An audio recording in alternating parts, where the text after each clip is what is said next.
Hey guys, this is part 3 of What If Goku Was a Genius. It took me a little while to do it because I had to do all the drawings and stuff, so I didn't get copyrighted, because, I posted it last time, but I got copyrighted, so, yeah, let's get into this video. Bye.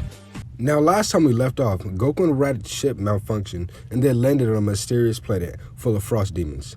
This part starts off with Goku and Raditz talking with a man that looks like Frieza. Raditz says to the man, "It's getting really confusing calling to you. You told me your people do not go by names or titles, but you never said you didn't have one." The man says, "Just call me Ice." Goku says, "Ice, were your people always like this?" Ice responds, "Millennia ago. 4 planets of the Frost race lived in harmony. But then everything changed when King Cold's grandfather, Deep Frieza, attacked our planet, seeking control of our species. At the time, he was one of the strongest of our species. He assumed he killed everyone, but there was one soldier that stood strong. He was getting beaten to death by Deep Frieza. But then the soldier realized to not focus on the surroundings, only on the fight, because there was no one else left to save.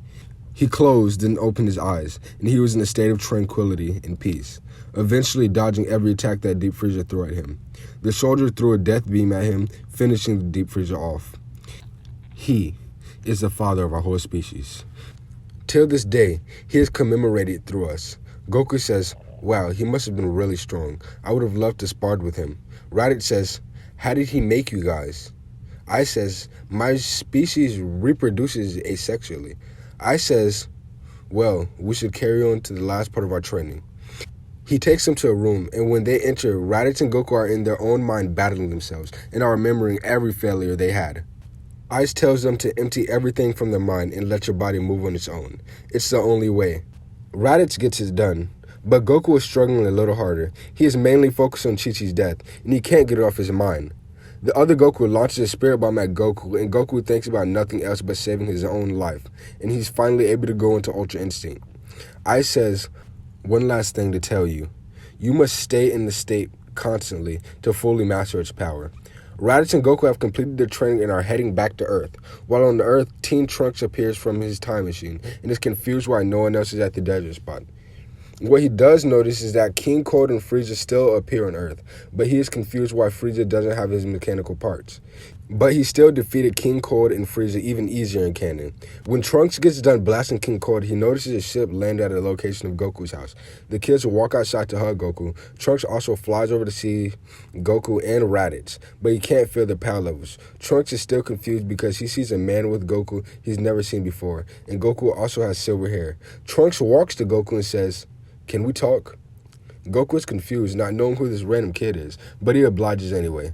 Trunks asks Goku, can he turn Super Saiyan?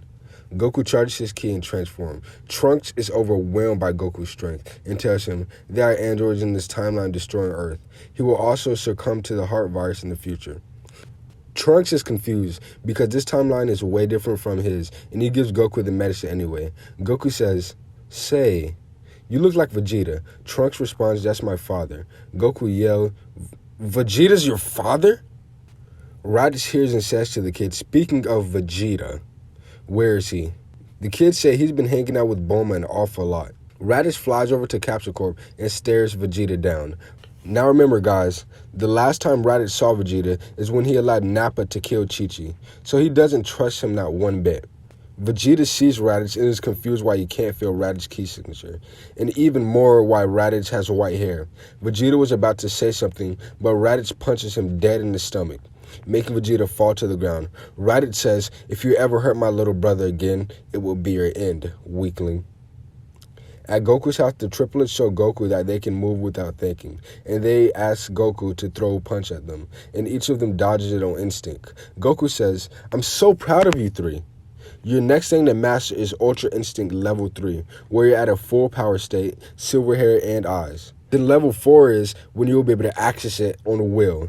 Time passes and Trunks says the android should be arriving soon. A giant explosion happens in the distance. Everyone jumps to action and they see Dr. Gero standing next to a 7-foot green man. Nobody knows who this man is, but he says, "This is only a minuscule amount of what I'm going to do to this universe." Goku asks no question and shoots a large ki blast at Cell. Cell catches the ki blast in the palm of his hand and absorbs its energy. Cell says, "Goku, you are weak." Goku notices Dr. Gero and says, "You are from the Red Ribbon Army. I thought I defeated all of you." Dr. Gero says, "No, you only lit the flame." Dr. Gero whispers in Cell's ear to kill them all. Cell shoots a ki blast at Raditz and Goku and kills them both while they were in Ultra Instinct. Turnish, Gohan, and Goten are infuriated that someone would do this to their father, and they all go Super Saiyan. Gohan and Goten rush after Cell, while Turnish goes after Dr. Gero.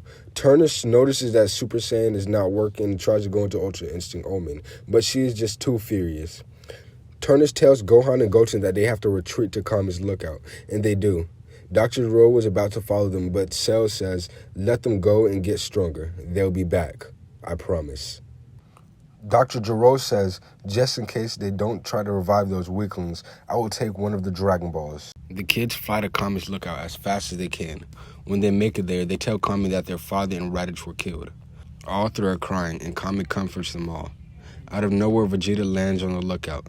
The kids look back and get into defense stance. Vegeta says, "Calm down. I'm here to train you. You kids might be more powerful, but I have more battle experience. And if you want your father to be back, you'll have to answer to me." Turnish reluctantly agrees, but Gohan and Goten don't. Turnish says, "He's our only way to defeating Cell." Gohan yells, "He let someone kill our mother, and I won't forgive him." Turnish says, "She's here now, and all that matters is saving the planet and bringing our father and Raditz back." Gohan and Goten do not care, and they fly to their house. Turnish stays and trains in a hyperbolic time chamber with Vegeta, exploiting Zenkais. Gohan and Goten reach their house, and they tell Chi-Chi they have to go. When they walk out the door, they see Master Roshi, Krillin, and Bulma. They say they know Goku is dead, and they want to help. Gohan says, "My dad still has the ship. Me and Goten are going to head to the planet Frost. My father talked about it. We can't go to Namek because it's off the grid." The coordinates are automatically set, and they fly off with Krillin and Roshi. It takes 3 days to get there. They meet Ice and tell them the backstory and start training. On Earth, Turnish is teaching Vegeta how to go Ultra Instinct, but he's too stubborn and pissed that he didn't get to kill Frieza. And Raditz and Kakarot, two low-class Saiyans, can easily defeat him. Turnish notices he focuses on destroying his enemies. She tells him to release that destruction and use it as power. They practice for a year in the hyperbolic time chamber. Turnish gave up on teaching Vegeta Ultra Instinct and decided to practice destruction.